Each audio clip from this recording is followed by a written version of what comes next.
nên nó mới gọi là hoàng kim mộc. Cây của em ấy, cây của em anh nhớ cây của anh thì đẹp rồi. Không đầy đủ là chân bẹ đầy đủ. Bây giờ lại nói này hoàng anh mộc, có nghĩa là tên luôn trên nó. Cái xoài ra nhưng mà anh nhớ rằng là em đặt tên như nào? Nó vững chãi. Mộc em đặt ngược lại là thực ra cây mà nó nghiêng nhưng mà nó mộc thiên hoàng. À cũng được, không sao cả. Thiên cũng là trời, mộc là cây, đúng nào? Mộc là cây, thiên là trời, hoàng giống như người đang múa đây là hoàng anh mộc, hoàng đế vòng 1 này, vòng 2 này, nó đều là vui chơi của em là mang tên là và sau là tay này múa ba lê. cái tên đấy, cái cây suối này có cái gốc tích của nó xoay đi xoay lại vẫn mang ý nghĩa đầy đủ. Đúng rồi, vẫn là thế này. Khi mà nghe cái thầy vẫn là cái tầm cao là vua của các bên Nam Định, vua nó vẫn là vua, nó là vua của các chốt hàng đấy thầy phân tích các cái cây mà mình đặt tên nó không đúng. Với chú Phúc thì bản mình chấp nhận được nhưng mà nhan thạch cây nhan thứ ba ngày mới đặt tên mà trên kinh đô của Thái Lan nửa mà chảy cho nhan thạch mà đặt được cái cây thân mộc này thì không. vua Thái Lan là nó thờ suối, ví dụ như là bàn thạch thì được, mà hồi hoặc là Tự Sơn, Trường Sơn ở đồi A6 đấy. Mộc Tự Sơn rõ ràng là có núi quá.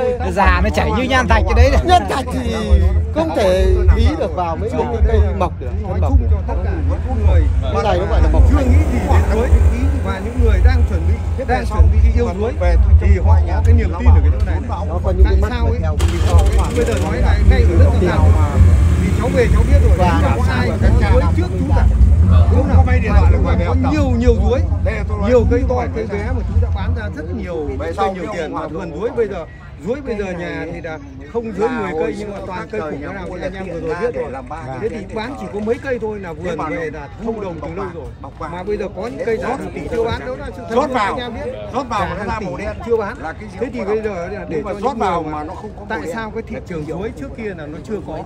Cây gỗ suối trở đi nó đang lan tỏa đến mọi người là hiểu về nó, về giá trị của cây suối. Tại sao mấy nước người ta chưa Đông Nam Á người ta chơi như Trung Quốc này, Đài Loan này, rồi nói chung là một số nước Đông Nam Á chơi cây suối nó đấy là kinh nghiệm. Người để bảo thích chơi mặt này, người thích chơi mặt kia. Cái thứ nhất là tính trường thọ, chính thừa trường thọ của cây suối thì là cây này á, cây này mà bây giờ mình nói muốn thôi chỉ có hai tương phản, cái mặt này nó 3 tương phản. Năm cho đến gần. Có nghĩa là cái này mặc dù nó chỉ bằng này thôi. Đây này, cái cung này cây xanh kham khổ. cái này nó chạy cây suối cái này nó đẹp hơn gấp 2 lần. Chậm lớn vô cùng luôn một đời. Đấy là theo cảm nhận mình. À vâng, cái này là cảm nhận đấy. hai mặt thì ai cứ thích chơi mặt Không thì đấy, cái này cái độ cong lượn của nó không như mà nó khoe được cái đường cong theo cái tên đặt. Em bảo em gặp cái cây này cái là em đặt tên ngay. Em hỏi thế hỏi bác làm em bảo là thế bác định đặt tên là gì? Bảo là chưa đặt tên. Bác quan tâm đến cây suối này giờ giá trị khoảng bao nhiêu? Ai? Bác đang quan tâm này. Giá hợp lý lắm. cây này của bác. Vâng. Đấy, nhà vườn trẻ ăn Tây Ngô đấy ạ. Em cũng nghe trên TV được bác lấy cây rồi. Dạ. Nhưng mà làm cái cây Đấy quan trọng Cây này bây giờ mà giao dịch là bao nhiêu ạ? Rẻ mà. Nói chung anh em có duyên ấy. Thế thì thôi để cho mình nói tiếp về vấn đề suối nhá. Về vấn đề suối vì đây đang phỏng vấn mình mà thì mình để mình trả lời tiếp để cho những người chưa xâm nhập vào cái thị trường suối nói này là cái tính ưu việt của cây suối. Cái nhất là tính trường thọ. Bởi vì này, tại sao nó rất là chậm lớn. Nếu như nói về cây này bây giờ này nói lại, nếu như mà cuộc đời mình chứng minh nhá, có những cây gần 100 năm trồng ở tại miền Bắc này không phải khai thác cây nước gì cả, tại bờ hàng rào ngày xưa nhà quê nhưng nay mà bây giờ nó lên thành thị. Nếu còn dây dứt lại những người mà tầm tuổi, tớ thì nói luôn này, tớ tuổi thì năm nay là cũng kém 2 tuổi nữa là tròn 70, thì tớ mới nói luôn là có những cây gần tuổi tớ thôi, tớ chứng minh là gần cái tuổi từ lúc tớ còn bé đến bây giờ ấy, nó còn bé lắm, có cây nó to hơn cái đùi một tí. Thế thì cái cây như thế này mà để mà tớ phán đoán nó ấy, thì cũng phải có 50-70 năm cho đến gần 100 năm chứ không phải. Thế nhưng mà nếu mà cây xanh như thế này thì 30 năm có khi nó còn to có mấy lần liền. Đây là nói thật với anh em thế. Cho nên là thế này, cái tính trường thọ của nó vô cùng nó sống không có những cây suối như ở Ninh Bình. Tam Cốc Ninh Bình đấy là lịch sử 1.500 năm đấy là các nhà sử học đọc nó lúc bây giờ là 750 tuổi đúng không? Nhiều đấy cây ở Tam Cốc Ninh Bình là 750 tuổi.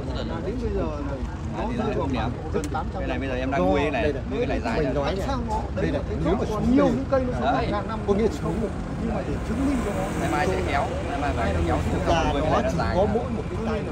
hai nữa là chơi ấy, là làm nó rất là nhanh. Bởi nhanh là cái răm của nó này nó không phá này, nó không chết răm này, nó rất dày răm, nó đi đến đâu rồi nó đẹp đến đấy, nó giữ form, giữ form mà chơi nó rất là tuyệt vời. Tại sao nó có cái tên là Hoàng lên rồi? Đây là qua nhiều thời kỳ và nhiều những người mà nghiên cứu về sinh vật cảnh của những nhà nghiên cứu về sinh vật cảnh từ đời nó sang đời kia thì đặt cho cây cái này đơn giản nó có một cái tên, cái bông tay, một cái tên đẹp như thế, Hoàng, mình gọi là Hoàng Cung là cung vua luôn đấy. Hoàng anh mộc là cây đấy. Thế mà như ví dụ như tớ nói là tớ đặt là Mộc Thiên Hoàng là thiên là cây của thiết, cây là đúng trời ba đất ba nằm vua chúa mà nói nên là muốn nói nên nó là vua của các loài cây là lý do cái tính trường thọ và cái tính tinh hoa của nó. Hai nữa là ví dụ nó ra quả nhá, cái quả của nó rất là đẹp, nó như hạt ngô ấy, anh em thấy đúng không? Quả của nó vàng như hạt ngô thì người ta gọi nó là hạt ngọc. Mình gọi nó là quả chuối cũng được, nhưng mà nếu mà ví nó như hạt ngọc. Cây này đẹp nhất là cái điểm này. Chỗ này các bác thấy gần này nữa thì cảm thấy nhận rất là hay. cái đường cua từng đường chuyển động của cái cây. Nó rất là sang động. Nên là đây có thể xoay thêm mấy vòng nữa đi. Ví dụ kết hợp xoay thêm mấy vòng nữa nhìn úi dồi ôi. Tôi nói với anh nghe là cái cây chuối này nó đúng là công chúa múa ba lê. cái thời mà Đinh Lê Lý Thiệu sắm ra công chúa đôi giày hai bên. qua đời nhà chúa. Chậu này là chậu tu linh. Ngày xưa mình Lòng đi thành đào suối để Công chúa thì phải có những cái này để Thì nhà nào cũng công chúa là quan nhà giàu sang mà. từ Bắc Trung Nam đều người ta trồng cái dầu chuối này người ta để dưỡng khí. Ngoài là quan nhà gia tộc. đứng ở trên ngọc là châu báu này. Nhiều người cứ nghĩ là nó là ma quỷ, nó phải đâu, không phải, nhiều người nghĩ sai. Tại làm sao người ta không trồng cái dầu gang, cái dầu gai mà người ta lại trồng cái dầu chuối mà khi mình ra đời đã có rồi. Nếu mà các bác thằng ăn trộm thì nó xúc vào thì nó cũng có gai góc gì đâu. Thế nhưng mà nhà nào giống cái dầu chuối là để lấy cái dưỡng khí cực tốt để cho mình. nếu mà nuôi được dạy ra đây nữa thì để nuôi con nuôi cháu cho được đàng hoàng. Cái dầu chuối nó có cái nghĩa như thế. Đừng đùa với các cô. Mình đây là người thừa hưởng lại thôi, mà mình chỉ nói chuyện lại với nhau mà nghe không ra đây có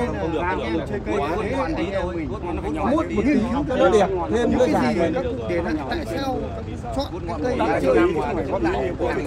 chơi ở dưới tầm này là vừa này. Xa quá thì nó bị sệ, nó bị non tay. Cái này là thằng ăn một tí chỗ này.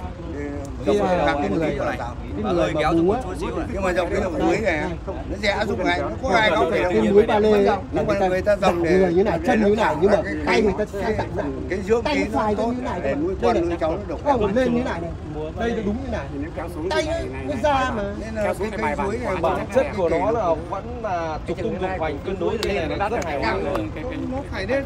Tất nhiên thì mình có thể mua thêm vài phải lên môn. đầu tiên tôi ra nếu không được mình lại thay Tớ đổi. chơi chuối lâu rồi đấy, tớ đã nói luôn là nguồn gốc là tớ bán rất nhiều cây chuối nhiều tiền rồi. Mà nhà tớ bây giờ vẫn còn gần 10 cây chuối mà cây lớn nhất bây giờ vẫn giả của họ giả 1 tỷ tôi không bán. Anh em thích cho tớ cho xem hình ảnh nó xứng đáng tiền tỷ anh em cho anh em xem luôn. Đấy nó là sự thật luôn. Cây này là bao tiền? Không tiền thì không phải của mình không biết. Thế nhưng đây mình đang nói thay cho nó chung cho mọi người thôi. Nhưng mà mình muốn nói lên rằng sớm hay muộn thì cây chuối nó phải lên ngôi nó đã đúng rồi. Bởi vì mọi người thấy nó đẹp thực sự thì phải trân trọng. Mà anh em làm việc cái cảnh chuối thì cây đẹp không phá thế nữa. đúng rồi. Ông nào sở hữu được cốt đẹp là cái sở hữu không bao giờ phá thế. Trồng phôi như xanh. Hết là hết. Cái này trồng đến bao giờ chỉ có khai thác tìm được khai thác Dăm san hô. kiểu tài thẳng thế này. Năm cắt 10 lần. Trồng đến bao giờ để được cây chuối như thế này thôi. Ở một điểm thôi. Ông nói rất chính xác, rất chí lý. Trong một cái cây nó chỉ có một cái điểm quý là một cái nét quý cái dầu chuối tăng cái giá trị quay nhà nuôi. Đấy là tôi cứ nói bây giờ nó chẳng có chuyện nhiều. thế còn thì mấy anh mà nó gọi nó châm trọng cái nó bảo dòng chuối có ma thế là các bố phải chặt hết đi kia. Nhưng mà đấy tại làm sao các cụ nuôi được con được cháu nó khỏe mạnh, nó thả ra nấu oxy vào, nó thả ra những khí các con nít các thứ mà nó chờ những cái khí độc đi. Thế nên là vua thì chơi lan mà quan thì chơi trà. Người ta phải có cái cây để nấu những cái dưỡng khí. Thế mà cái cây lan ấy, mà rồng ấy, mà mình đi lại nhiều không cần phải tưới phân đâu, cái lá nó sẽ mọng lên luôn. Mà bộ đội mình cũng toàn sản lượng của Chi Linh, tức là cái đoạn nó thoát nhanh lắm. mà không thích á. Cây này Cái khu vực cây bên này mình quay rồi các bạn ạ. Quay ở cái video mới đây. Video đầu tiên mình đã quay cái cây khu vực đây. Bạn nào chưa xem thì có thể quay lại kênh xem nhé.